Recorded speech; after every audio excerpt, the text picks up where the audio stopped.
There's a famous quote from Miles Davis where he's asked why he quit playing ballads. And he said, because I love playing ballads.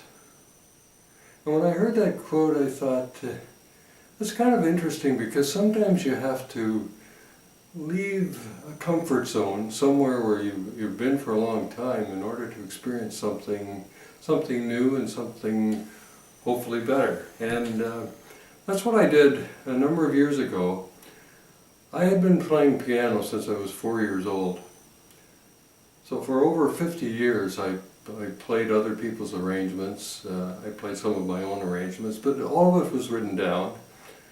I varied it a little bit. I tried to improvise. Sometimes I had to improvise out of necessity. If I was accompanying someone and I was having trouble keeping up, I had to be a little bit creative and leave out a few notes and throw in what I could. But I reached the point where I thought I really would like to find my own voice in my playing. And I couldn't play by ear, and so the other option was to learn more about chords, chord progressions. I love jazz, and I bought a book that explained chords that I never studied in classical music, 11ths, 13ths.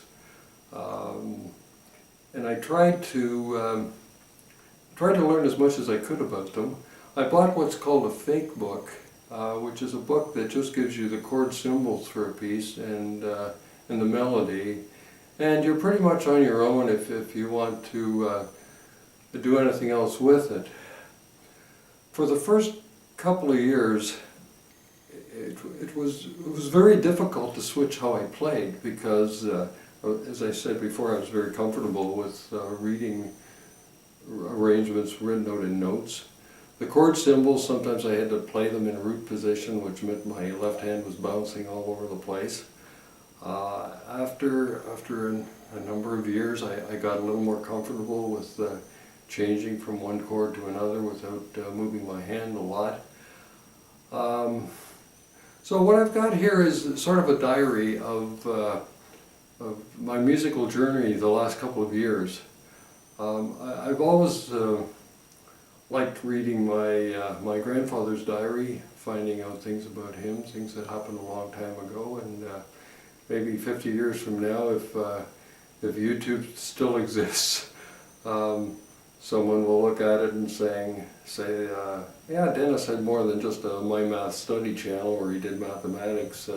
He was also trying to be creative with music as well. So this is sort of my diary of that journey, the successes and maybe lack of success in trying to branch out as a jazz piano player.